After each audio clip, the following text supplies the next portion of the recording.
십계명 가운데 첫 계명이 따지고 보면 부모 인간과의 관계에서는 부모 공경입니다.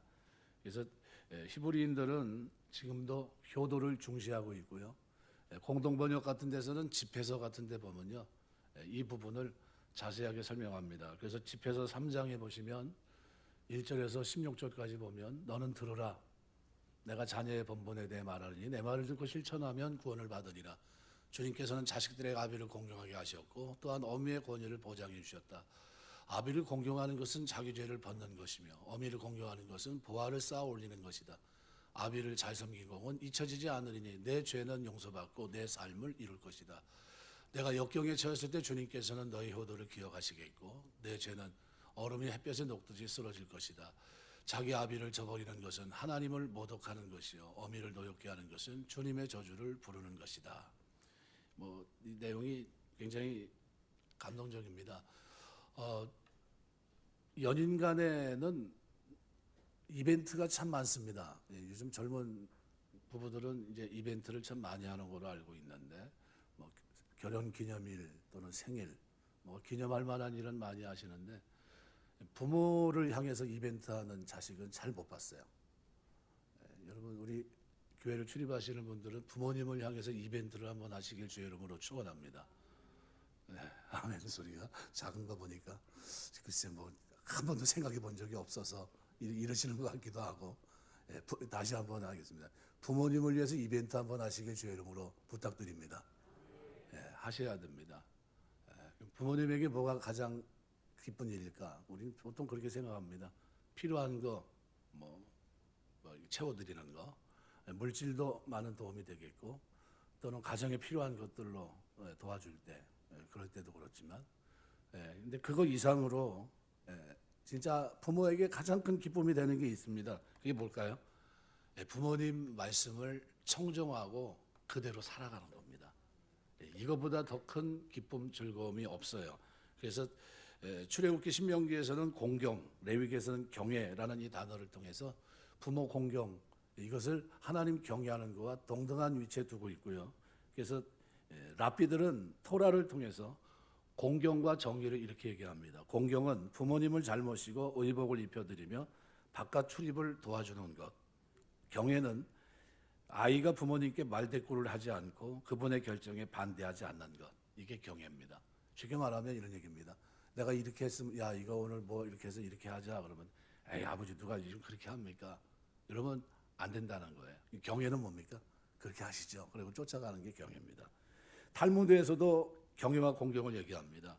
탈무드에서 공경은 부모의 편의를 도모하고 위신을 세워주는 긍정적인 행위를 일컫는 말이다. 이렇게 정의하고 있고요. 탈무드에서 경외는 부모의 위신을 깎아내리는 행위를 금하는 것이다. 이렇게 정의합니다. 그러니까 유대인들은 어려서부터 뭘 배웁니까? 이 탈무드와 토라를 통해서 계속해서 어떻게 해요? 공경과 경외를 배웁니다. 이것이 그들 몸에 배어 있어요. 그래서 살아가는 동안 그렇게 살아가는 겁니다. 이제 청와대가 개방이 되면 그러면 이제 청와대에 한번 구경할 일이 좀 생길 것 같아요. 제가 경목 오산에 있을 때 동부경찰서에 있을 때 이제 경목을 위원을 했기 때문에 그때 이제 뭐라고 하냐면 청와대 방문할 수 있는 기회가 있었습니다. 한번 가자 그러는데 제가 바쁜 일이 있어서 못 갔는데요. 갔다 온 사람들 얘기 들어보니까 그러더라고요. 가니까 기념 시계도 하나씩 주고 저쪽 그러더라고요. 그래서 잘 봤냐 그랬더니 정신 없고 그렇다고 그냥 그런 거라고 밥 한 끼 먹고 온 거라고 이제 얘기했는데 개방이 되면 한 번씩 꼭 방문하시기 바랍니다. 굉장히 좋아요. 등산로도 다 개방이 되는 것 같습니다. 너무 좋죠. 제가 청와대 얘기를 왜 하냐면요. 그 옆에 어떤 효자동이라고 있습니다. 효자동이라는 이름이 붙여진 동기가 있게 되는데요. 저기 좀 쭉 설명을 하고 있는데요. 근간에는 어떤 일이 있었냐면요. 바로 그런 일이 있었습니다. 아이가 태어나서 이제 아이들이 태어나면요. 자기 부모보다도 할아버지 할머니들이 더 기뻐하십니다. 할아버지가 이제 손자를 이제 보게 됐습니다. 얼마나 진짜 기쁘죠. 말로 표현이 안 되죠. 그래서 이제 손자를 안고 그냥 거의 고이다시피 이제 살아가시는데 늘 옆에 두고 함께 하고 있고 이렇게 도와주고 그러는데 하루는 잠들었는데 그만 손자를 좀 이렇게 잘못 누른 모양입니다. 손자가 숨을 안 쉬는 거예요. 큰일 났잖아요. 며느리가 보니까 이게 너무나 큰일 난 겁니다. 깜짝 놀라서 며느리가 등에다 업고 아버지, 자기 남편이 일하는 그곳으로 달려갑니다. 달려가서 뭐라고 얘기냐면 지금 아버지한테, 그러니까 쉽게 말하면 시아버지한테 맡겼는데 애가 숨을 안 쉰다. 깜짝 놀랄 만한 일이죠. 그래가지고 그 아이를 안더니 그 아버지가 그렇게 얘기합니다. 이 나쁜 놈, 감히 늙으신 아버지 마음을 아프게 하다니. 그러면서 숨을 안 쉬는 그 아이 볼기짝을 사정없이 내리쳤습니다. 그랬더니 아이가 갑자기 눈을 번쩍 뜨고 깨어나더라는 거예요. 그 이후로 거기가 효자동이 됐습니다. 효자동. 서울에 혹시 가실 일이 있으면요, 청와대 근교로 해서 한 번씩 쭉 훑어보시면서 가시면서 들으시면 좋겠어요. 여러분, 솔로몬은 어떻게 하면 부모를 즐겁고 기쁘게 할 수 있을까? 세 가지를 얘기합니다. 부모님 말씀에 청종하고, 늙은 부모를 경히 여기지 말고, 부모 기대에 어긋나지 않는 삶을 살아가는 것을 얘기합니다. 그래서 오늘 본문은요, 그런 의미로 보면 굉장히 의미가 있습니다. 4명의 자녀를 둔 어머니가 현인을 찾아가서 물어봅니다. 이런 질문해요. 어떻게 아이를 키워야 되겠습니까? 어머니를 정원으로 데리고 가서 안내하고 정원에 있는 4그루의 나무를 뽑아보라고 얘기했습니다. 4그루의 나무를 뽑아보니까 하나는 갓 씹어놓은 나무고, 하나는 심은 지 얼마 안 되는 나무고, 또 하나는 심은 지 꽤 되는 나무고, 하나는 심은 지 아주 오래돼서 견고하고 흔들리지 않는 나무입니다. 그래서 그 4가지 나무를 뽑아오라 해서 이제 다 뽑긴 뽑았는데 물어봤어요. 자녀 교육은 이렇게 하는 겁니다. 자, 이제 다 뽑았는데 뽑지 못한 게 있지 않습니까? 예. 4번째 나무는 아무리 해도 뽑을 수가 없습니다. 오랜 습관은 깊은 뿌리 같아서 바꾸기가 어렵죠. 어린 자녀에게 좋은 습관을 가질 수 있도록 가르치십시오. 이렇게 얘기했습니다. 그 좋은 습관이 뭐냐면요, 부모님 말씀 앞에 청종하는 습관입니다. 듣고 지키는 습관이에요. 그래서 오늘 본문에 보면요, 핵심적인 구절이 23절이에요. 진리를 사되 팔지는 말며. 이게 굉장히 중요합니다. 부모님에게 우리가 듣는 게 굉장히 많습니다. 그죠? 에메트라는 거는 뭐 값어치로 따지면 어마어마한 거겠죠. 근데 여기 사고서, 진리를 사고라는 이 단어는요, 카나라는 히브리 말이에요. 이 말은 무슨 얘기냐면 상업적인 용어입니다. 대가를 지불하고 산 거예요. 아주 값비싼 겁니다. 이거를 팔지 말라는 거예요. 그 진리, 부모가 너에게 준 거, 삶의 모든 것이 녹아있는 노하우가 그 속에 담겨있고 인생이 담겨있는 진리, 하나님의 뜻대로 말씀대로 경외하며 살아갔던 그 진리, 이거를 어떻게 해요? 사고 팔지 말라. 청종하라는 겁니다. 청종한 그것을 버리지 말아라, 그 얘기입니다. 상업적인 거래를 나타낼 때 쓰는 표현이에요.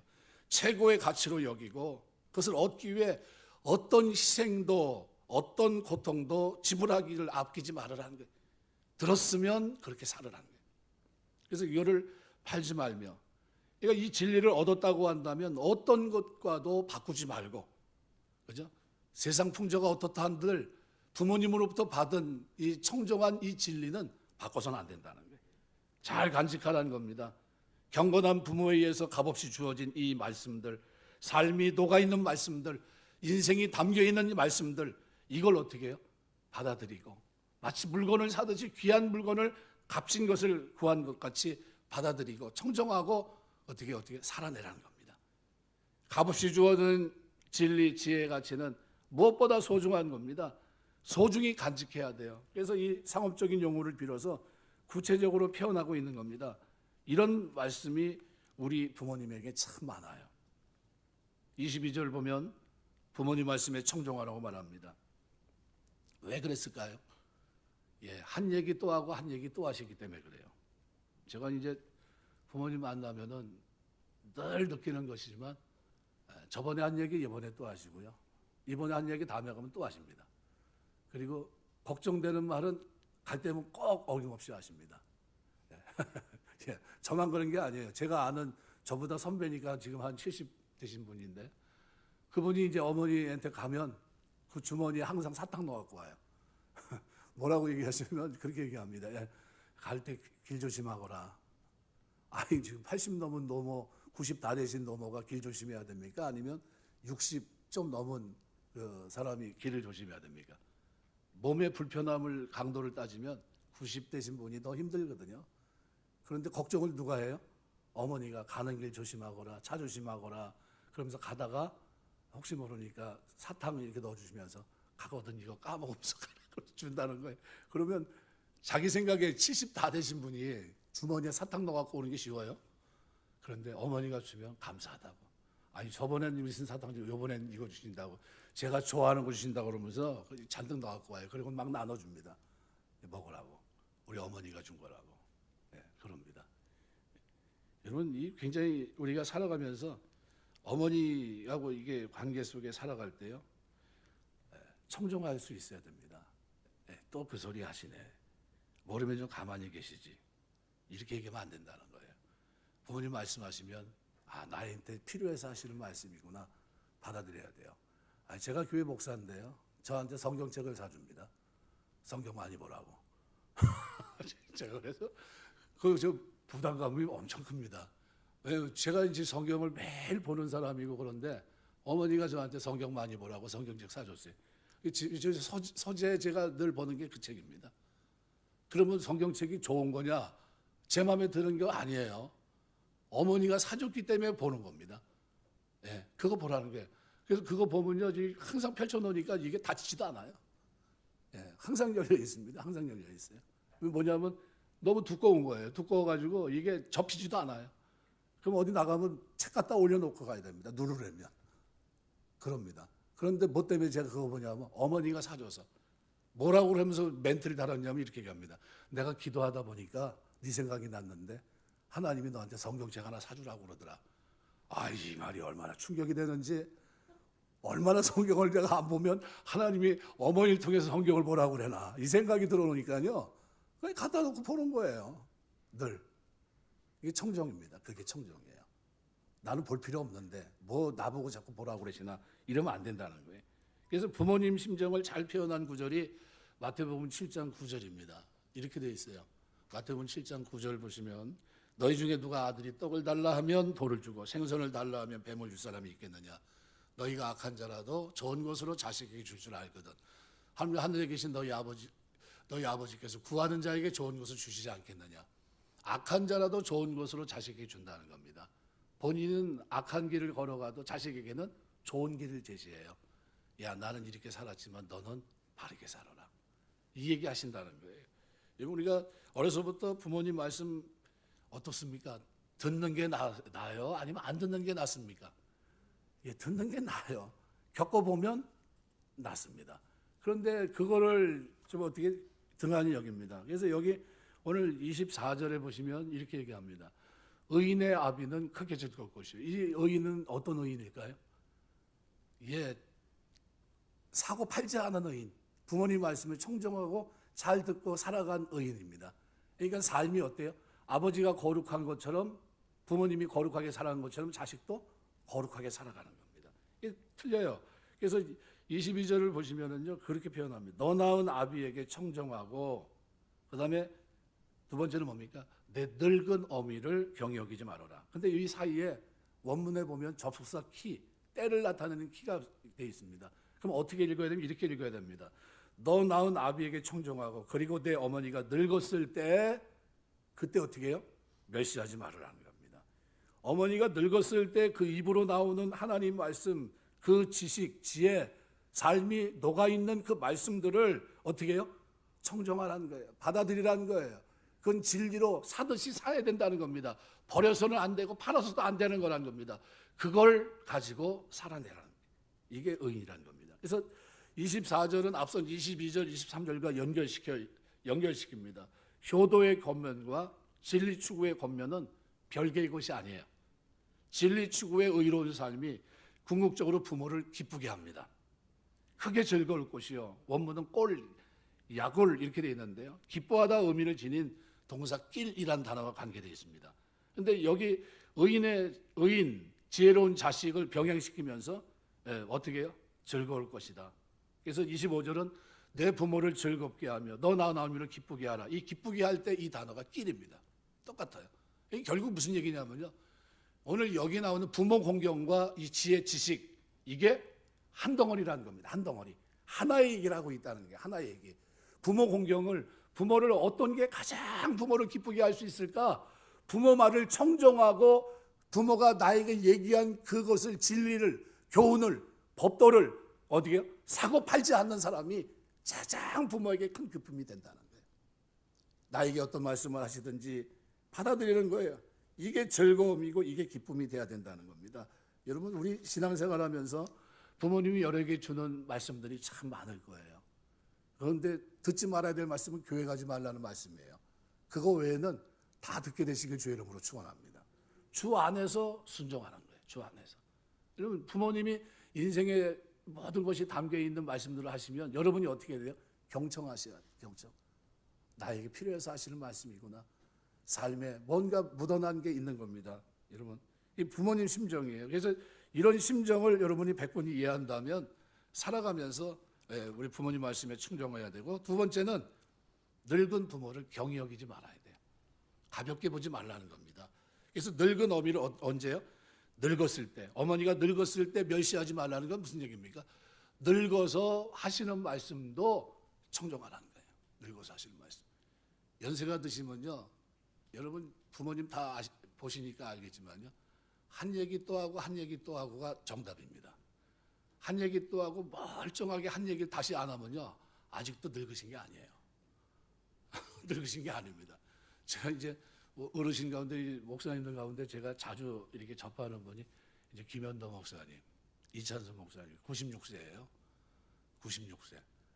근데 그분이 아직도 제가 이렇게 정신이 멀쩡하십니다.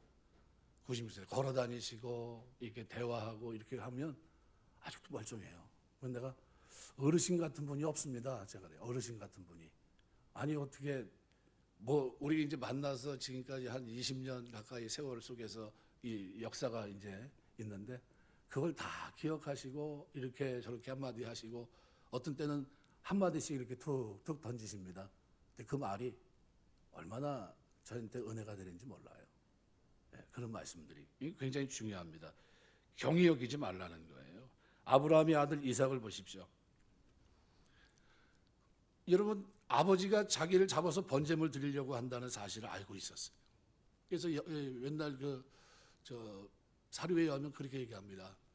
이게 아버지 진짜 하나님이 저를 잡아서 번제로 드리라고 하셨나요? 이렇게 물어봅니다. 이삭이. 근데 아버지가 그렇단다. 그랬더니 대답이 뭐라고요?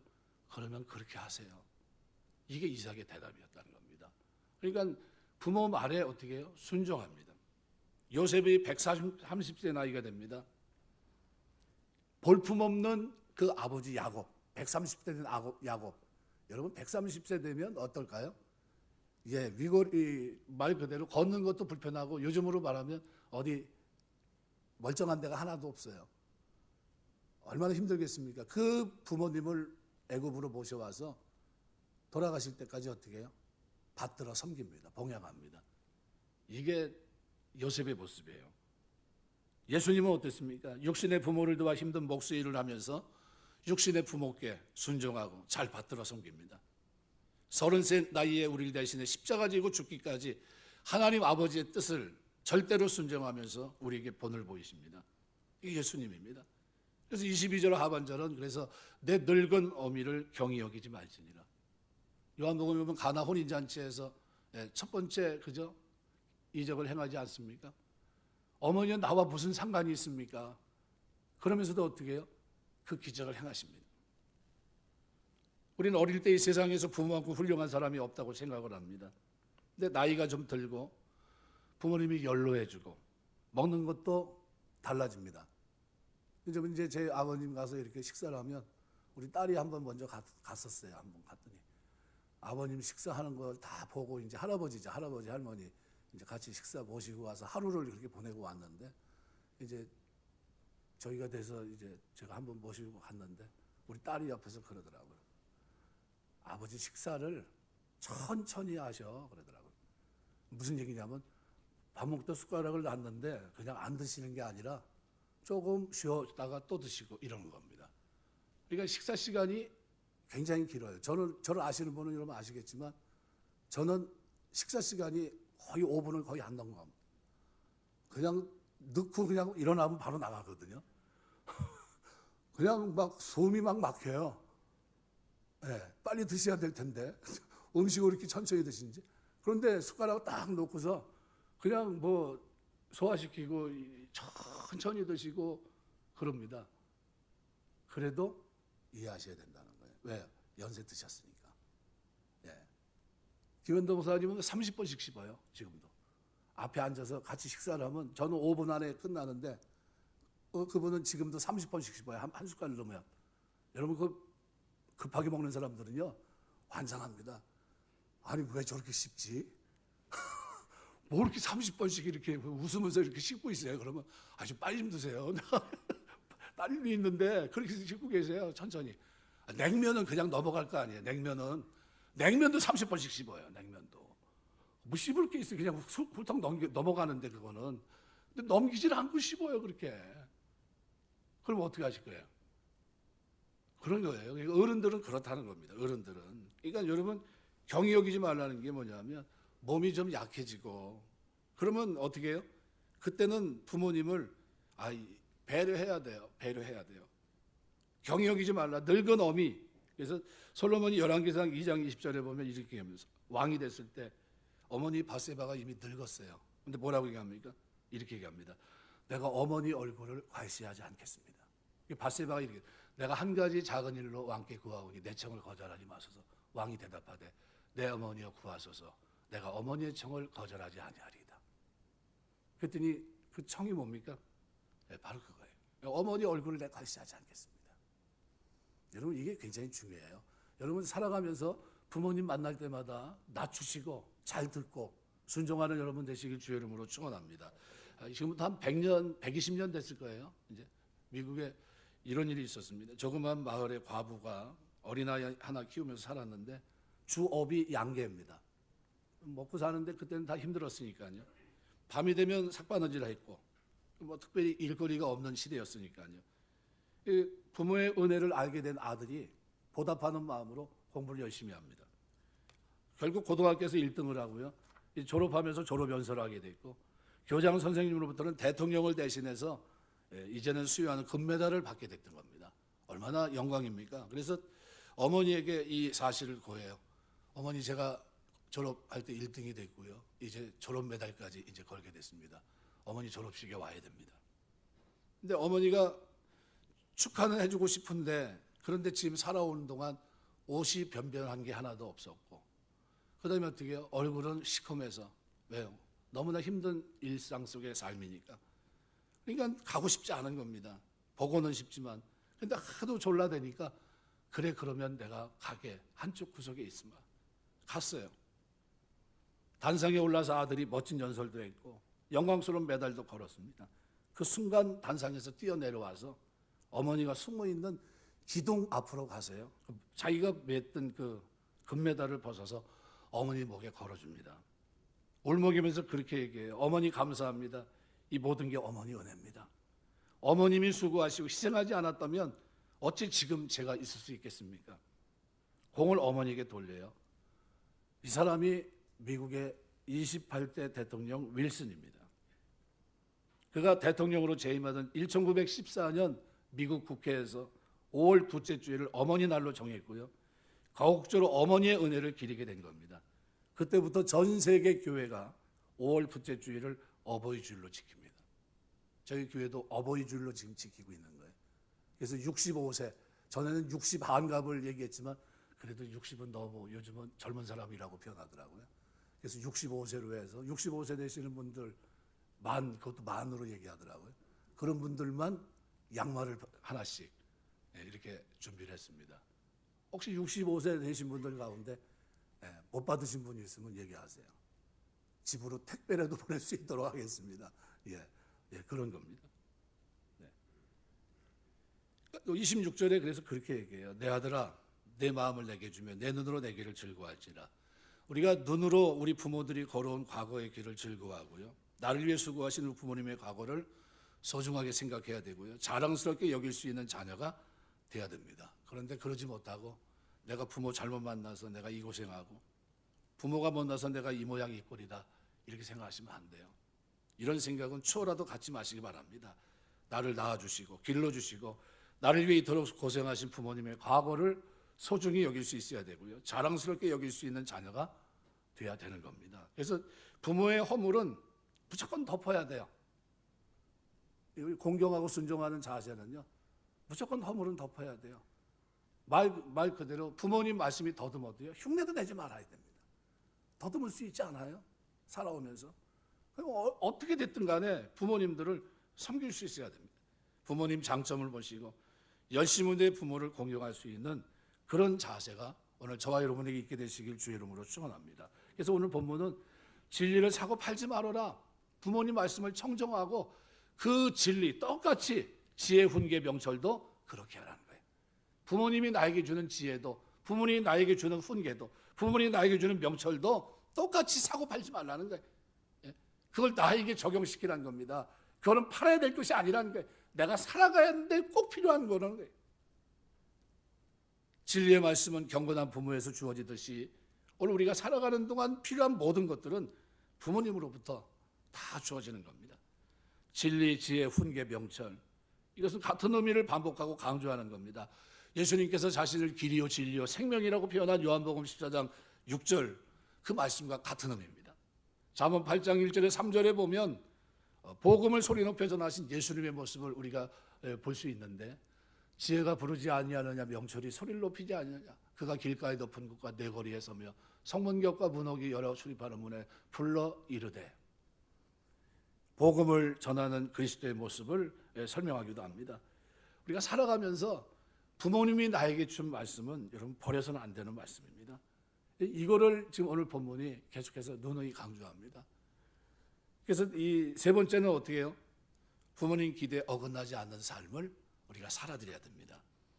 진리를 사고 팔지 말고 지혜와 훈계의 명철도 그리하고 의인의 아비는 크게 즐거울 것이요 지혜로운 자식을 낳은 자는 그를 인하여 즐거울 것이다. 꼴 이거와 관계되어 있다는 거예요. 히브리 말로 똑같이 이거 부모의 기대에 어긋나지 않도록 훌륭하게 사는 것이 부모님을 즐겁게 해드리는 거예요. 부모님이 말씀한 그 말씀을 따라 그렇게 살아가는 그것이 부모에게 가장 큰 기쁨, 즐거움이 된다는 거예요. 이거를 오늘 본문에서 강조하고 있는 겁니다. 이벤트도 해주셔야 돼요. 이벤트도 어떤 분은 뭐 한 번도 안 해보신 분이 있을 것 같다. 이벤트도 한번 하시길 주의 이름으로 축원합니다. 아멘 소리가 또 다시 죽어드는 거 보니까 고민을 하시는 것 같아요. 이게 이벤트를 하면 돈이 많이 들어가는데 그러시는 것 같아요. 이벤트도 하세요. 그러나 이벤트보다 더 좋은 건 뭐예요? 말씀을 청정하고 귀하게 여기고 진리를 사고 팔지 않는 자세입니다. 그렇게 살아가는 거예요. 이게 부모님에게 가장 큰 즐거움이에요. 제 아버님 친구들도 이제 지금 이제 거의 85세를 다 동갑들이니까요. 85세인데 이제 만날 거 아닙니까? 이제 오늘 내일 다들 하시니까 먼저 가신 친구분도 계시고 모이면 그런 얘기를 합니다. 아들들 가운데 의사 아들도 있고 법조인으로 사는 사람도 있고 다양한 영역에서 일을 하는 아들들이 있습니다. 그래서 제가 그 아들 중에서는 아버지 친구 가운데 치과하는 아들이 있어요. 그 아들이 가장 그래도 효도하는 거 아닌가 그런 생각을 했는데 그 이제 아버지들이 다 친구들이 모여서 그런 얘기를 했다고 합니다. 저희 아버님이 영자 식사 쓰십니다. 근데 이렇게 얘기합니다. 영식아, 그래도 우리들 중에 네가 제일 낫다 이렇게 얘기했대요. 그걸 저한테 얘기하시는 거예요. 뭐가 나요? 내가 물어봤더니 그래도 네가 목회길 걷는다고 그러니까 우리가 생각할 때 친구들이 그렇게 얘기했대요. 그래도 너 하나 성공했다 얘기하더래요. 왜냐하면 자식들 성공이 자기 부모님들하고 관계도 없이 자기들은 자기들 잘 사는 건데 그런데 네 아들은 그래도 그렇게 사니까 그거 참 네 아들이 제일 낫다 이 얘기했대요. 그게 좋아가지고 저를 만났는데 그냥 뭐 아무것도 아닌데 야 내가 이 말을 들었다 그러면서 그 얘기를 하시는 거예요. 즐겁다고 기쁘다고 네가 그 길 간 게 내가 그때는 그랬는데 지금은 그래도 괜찮은 것 같다. 우리 친구들이 다 그 얘기한다 이 얘기합니다. 여러분 살아가면서 그게 굉장히 중요해요. 이 열애 뭐한 70년대 아마 80년대 초에 아마 이런 일이 있어 신문에 한번 난 적이 있는데요. 시골의 어느 농부가 고생하며 세 아들 대학 공부 시켰는데 며느리도 다 대학 나온 며느리입니다. 논밭 팔아서 살림집까지 내줬고 뭐 이제 시골 부부가 이제 살 수가 없어요. 이제 더 이상 다 팔아가지고 했으니까 이제 서울에 올라와서 있는 자녀들, 세 자녀들을 찾아다니는데, 근데 반가워하는 사람이 하나도 없고 오갈 데가 없게 된 겁니다. 그래서 이 노부부가 어느 따뜻한 봄날 양지 많은 동산에 올라가서 진달래 한아름 내안고 그리고 두 부부가 서로 꼭 잡고 세상을 하직합니다. 그 옆에 놓인 유서에는 이런 말이 적혀 있습니다. 우리는 이 세상에서 아무것도 갈 곳이 없기 때문에 이 세상을 하직할 수밖에 없습니다. 이 소식이 신문에 실리게 됐고요. 그 기사를 읽고 어떤 사람이 김소월 시를 변형해서 이렇게 읊었습니다. 자식 보기가 역겨워 가실 때는 말없이 고이 보내드리오리다. 따뜻한 산 진달래꽃 아름다다 가실 길에 뿌리오리다. 가시는 걸음걸음 놓인 그곳을 사뿐히 들여밟고 가시옵소서. 자식 보기가 역겨워 가실 때는 죽어도 아니 눈물 흘리오리다. 이 자식들은 예수 믿지 않는 자식들인 것 같아요. 부모 순종 공경 사고 판 게 하나도 없는 것 같아요. 그래서 어떤 사람은 이 소식을 전하게 됐을 때 탄식하며 큰 대자 대학이 아니라 개견자를 쓰면서 개자식이 다니는 학교가 대학이구나 이렇게까지 혹평을 했던 겁니다. 여러분 우리 살아가는 동안에 여러분 부모에게 여러분은 어떤 존재입니까? 여러분은 공경하는 자식이 돼야 됩니다. 사고 팔지 않는 자식, 부모님이 나에게 말씀하신 진리, 훈계, 명령 이런 것들을 팔지 않는 자식, 그것을 내 마음속에 새기고 순종하고 공경하는 자식, 이것이 돼야 됩니다. 이것이 성경이 약속하고 있는 첫 계명을 지키는 삶이에요. 대충 사는 게 아니에요. 나 좋을 대로 살고 부모 알기를 우습게 알고 그냥 뭐 밥이나 먹이, 논어에서 얘기한 대로 예? 부모가 어떻게 해요? 부모에게 밥이나 먹게 해준다고 해서 효도하는 겁니까? 그게 아니잖아요. 그럼 짐승 기르는 거와 뭐가 다르냐 그랬어요. 아무것도 아닙니다. 그건 그죠? 먹고 입히기 이게 아닙니다. 부모 마음을 기쁘게 해줘야 되는데 그 부모 마음을 기쁘게 하는 유일한 길은 뭡니까? 부모님 말씀을 따라 살아가는 거예요. 그래서 오늘 본문은 우리에게 그렇게 얘기합니다. 너 낳은 아비에게 청정하고 내 늙은 어머니 늙었을 때 경히 여기지 말아라. 그리고 진리를 사대에 팔지는 말며 그 어머니로부터 부모님으로부터 주어진 그 말씀들 진리, 훈계, 명철, 지혜 팔지 말라는 거예요. 의인의 아비는 크게 즐거울 것이요 지혜로운 자식을 낳은 자는 그로 말미암아 즐거울 것이니라. 내 부모를 즐겁게 하며 너를 낳은 어인을 기쁘게 하라. 내 아들아 내 마음을 내게 주며 내 눈으로 내 길을 즐거워할지라. 부모님이 준 그 명령, 지혜, 지식, 훈계, 명령을 따라 걷는 거기에 부모의 즐거움이 있다는 거예요. 내 삶이 거기에 녹아 있어야 돼요. 오늘 본문을 대하면서 저는 그런 생각을 합니다. 나는 누구인가? 라는 거예요. 나는 부모로서 자식에게 무엇을 주고 있느냐는 거예요. 그들이 이 땅을 살아가면서 꼭 필요한 것들을 나는 지금 자녀들에게 말해주고 있는가, 그리고 보여주고 있는가라는 거예요. 만약 그렇지 못하다면 이제부터라도 자녀들에게 사고 팔지 말아야 될 진리, 지혜, 명령, 훈계, 법도를 가르쳐줘야 돼요.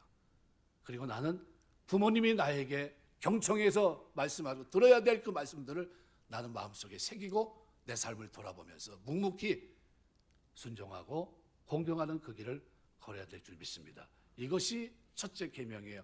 구원받고 내가 해야 될 최고의 하나님 받으실 만한 약속이 있는 계명이에요.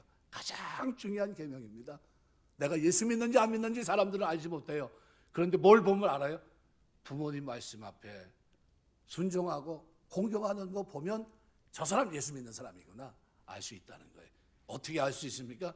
그거를 청정하는 걸 보면 아는 거예요. 가볍게 여기지 않고 귀하게 여기고 그 말을 받아들이고 사고 팔지 않는 모습을 보면 안다는 거예요. 이 지혜가 저와 여러분의 삶에 녹아 있어서 여러분 가정이 하나님 앞에 잘 되고 장수하는 가정 되시고요. 그 복이 자녀들에게 연결될 수 있는 축복이 되시길 주의 이름으로 축원합니다. 기도하겠습니다.